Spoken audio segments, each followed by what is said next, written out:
On September 14th, 2004, a basically unknown band by the name of Arcade Fire released their debut album, Funeral. Named after many band members had lost family members in the previous year, the name is also ironic as it's their debut, but it also holds such a conclusive name. Funeral was launched into the widespread music world as highly acclaimed music critic site Pitchfork rated it a 9.7 shortly after its release. This led to it entering the Billboard 200 and going on to be in many people's end of the year lists as one of the best albums. Arcade Fire truly came out of nowhere, and with all the insane ratings it received from plenty of organisations, like a 5-star rating from The Guardian, a 9 out of 10 from NME, they will forever be in the music history books from this record alone. Funeral has been certified gold in America, and in the 2020 edition of Rolling Stone's 500 Greatest Albums of All Time, it came in at 500th. And according to Metacritic, Funeral had the second most appearances on end of the decade top 10 lists, only being behind Kid A by Radiohead.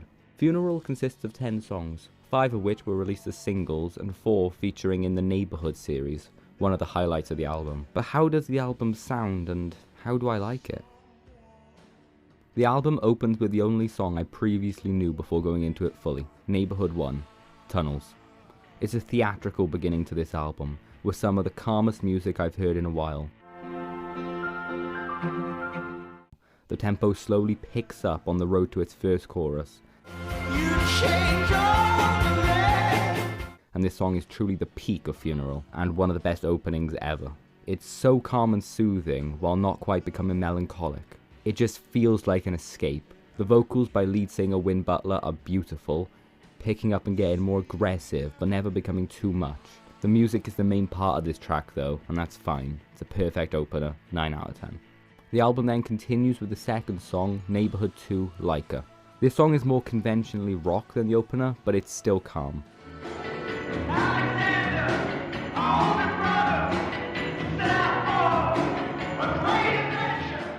The title of the track comes from the Soviet dog Laika, the first animal to orbit Earth back in 1957. No provisions were ever made for her return to Earth. Laika was destined for greatness, but it was also its doom. It's the same in the song, as the lyrics suggest alienation and being introverted, but Alexander had no intention of returning to his past life, like Laika had no intention of returning to Earth. This song is a second-hand account of one's struggle. It isn't as good as the opener, as I don't quite like the vocals in this one much. But it's still a brilliant bit of storytelling. 8 out of 10. The third track, whose name I'm not even going to try and pronounce, is a break in the Neighbourhood series. This song showing variety on Funeral, as it's sang mostly in French, with bits of English dropped in. They are a Canadian band after all, and French is one of the national languages. This song is nice, calm and beautiful, with vocals great from everyone. 8 out of 10.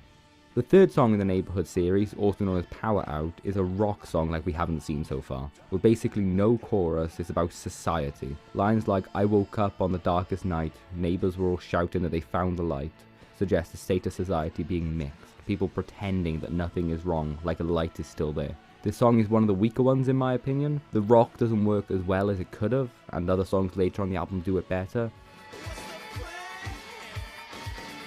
But it's still good to be fair, 7 out of 10.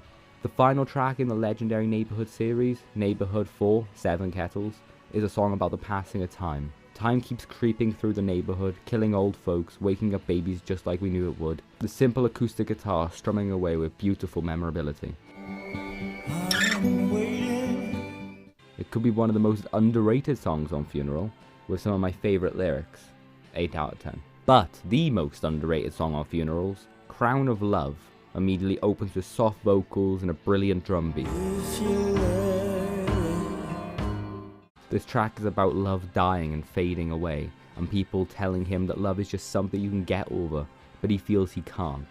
The chorus on this song changes perspective from the lead to the girl, saying, if you want me, please forgive me, potentially her admitting that they could stay together if he forgives her for maybe cheating. The strings part in this section is also my favourite on the entire album. It's tied as my favourite track, 9 out of 10. Wake Up is the most listened to song on Funeral, and it took a bit to grow on me, but now it stands firmly as a 9 out of 10 song.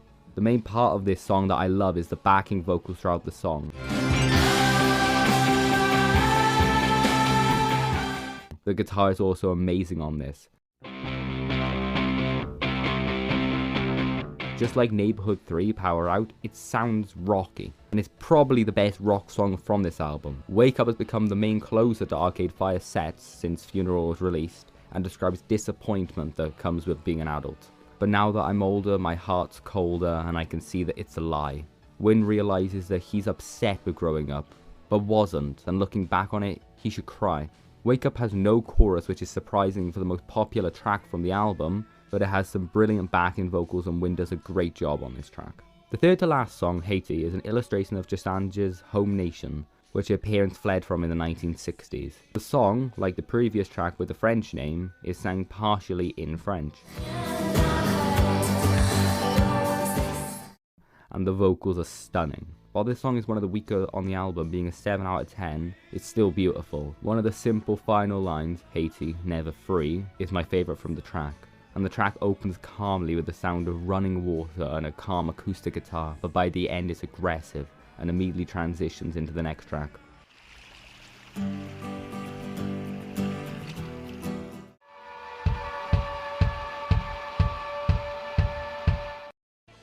The penultimate track from Funeral is one of the most beloved tracks by the band overall, with a brilliant drum beat transition from Haiti, and a simply satisfying bass line to show more rock elements with this track. Rebellion Lie is beautiful. In this track, Win Butler takes a persona of a defiant child, rebelling against sleep. The song feels rebellious, it feels angry and it feels true, talking about how people see sleep as the most important thing, when in reality water is more essential. The repeated line of now here's the sun, it's alright, lies, lies, is about the great realization that we can be who we want to be, as nothing truly matters. Survival is key, death is guaranteed. 8 out of 10. And Funeral comes to an end with the longest track, In the Backseat.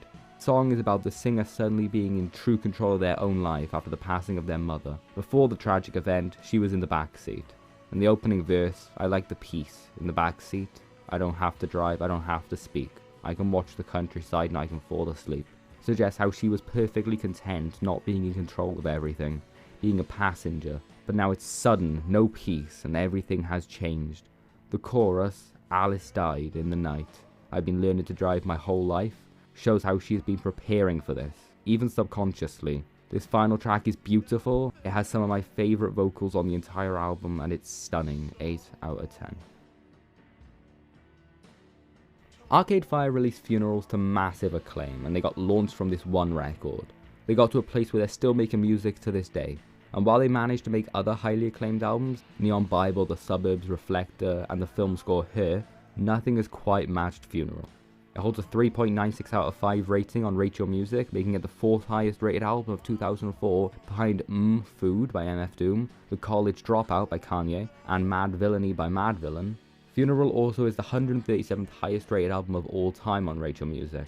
My favourite track is Neighborhood 1. It's a calm and beautiful masterpiece from the early 2000s. Overall, I find it to be a great 8 out of 10 record, and I will definitely be coming back to it in the future.